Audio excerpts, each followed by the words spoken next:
And just for those who maybe don't know fully what ruqya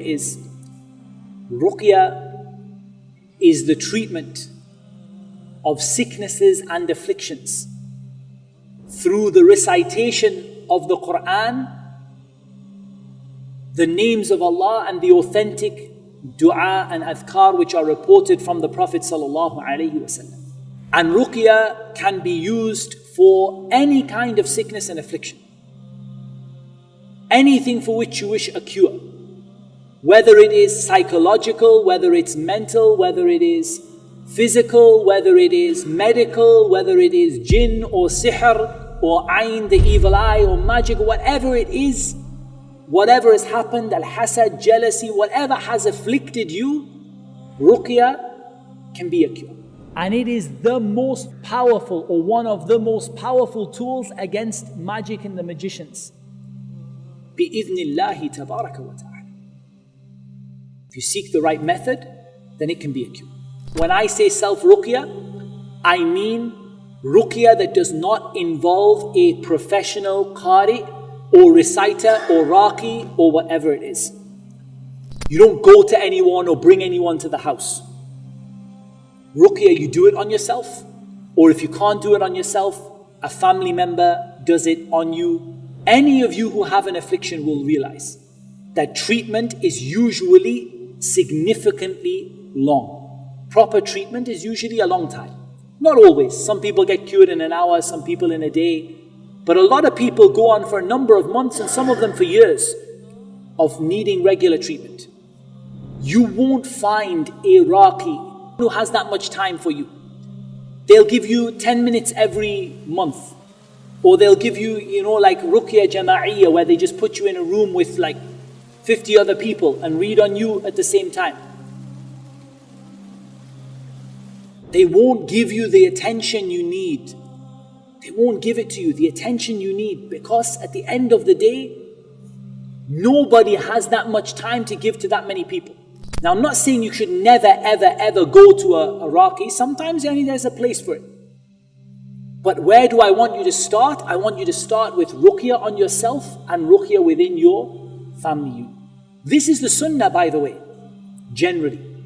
But the better and the way that is better for your iman and better for your nearness to Allah and better for your cure is self-ruqya. In addition to all the stuff we've already mentioned. Now I want to be clear that ruqya means actually reciting the Quran, not playing ruqya audio. You can use ruqya audio to supplement your ruqya, like you can put it in your ears to listen to, but it does not count as ruqya.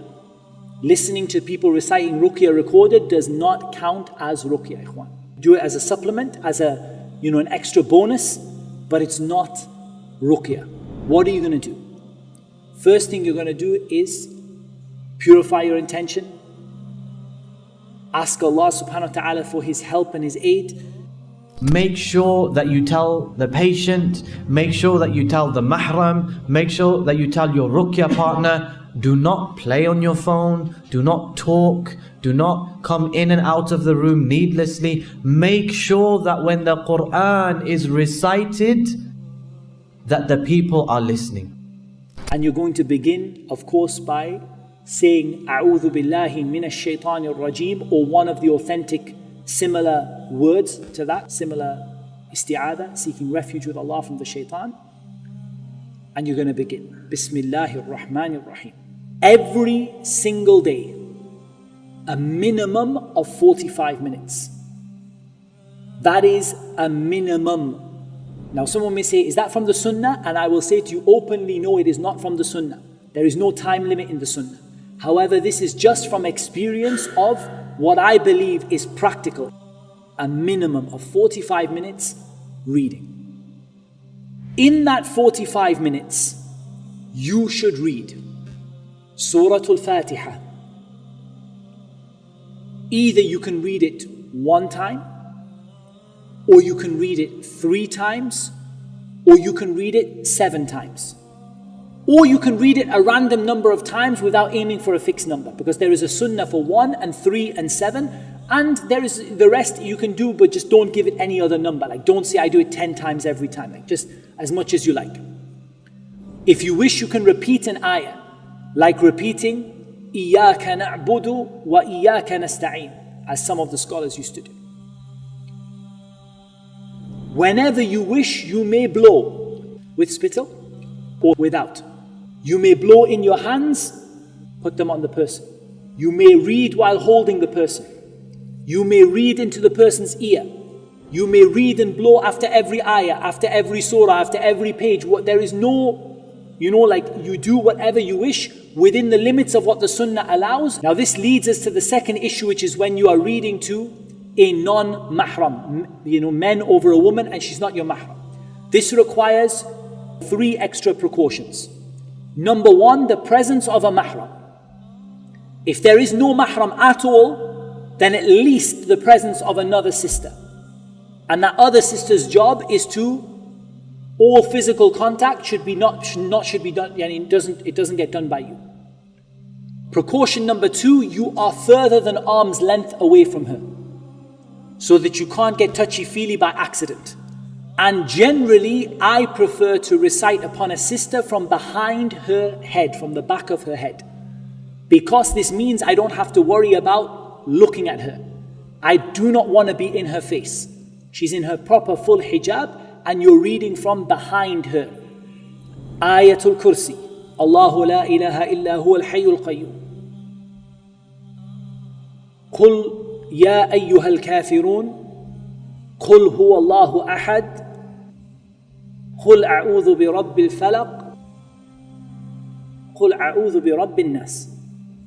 That's all basically that I want you to read inside of the 45 minutes minimum time. Now, at this stage, the patient may be sitting there and there's nothing wrong with them whatsoever. Does this mean there's nothing wrong with them? Does this mean there's no sihr? Does this mean there's no jinn or evil eye? No. It does not mean any of that. It does not mean any of that. Sometimes you will recite Surah Al-Fatiha, by the time you get to إِيَّاكَ نَعْبُدُ وَإِيَّاكَ نَسْتَعِينُ, this person is having a fit. But sometimes you will have recited everything that we've mentioned and subhanallah, there appears to be no reaction, no apparent reaction. Again, ya ikhwan, this does not mean that there is no jinn present, there is no sihr, there is no evil eye. It's extremely important to mention this. And there are many, many du'as that you can make. But for example, from among the du'as that you can make, Allahumma rabban nas أذهب البأس واشف أنت الشافي لا شفاء إلا شفاءك شفاء لا يغادر سقما. From the du'as that you can also make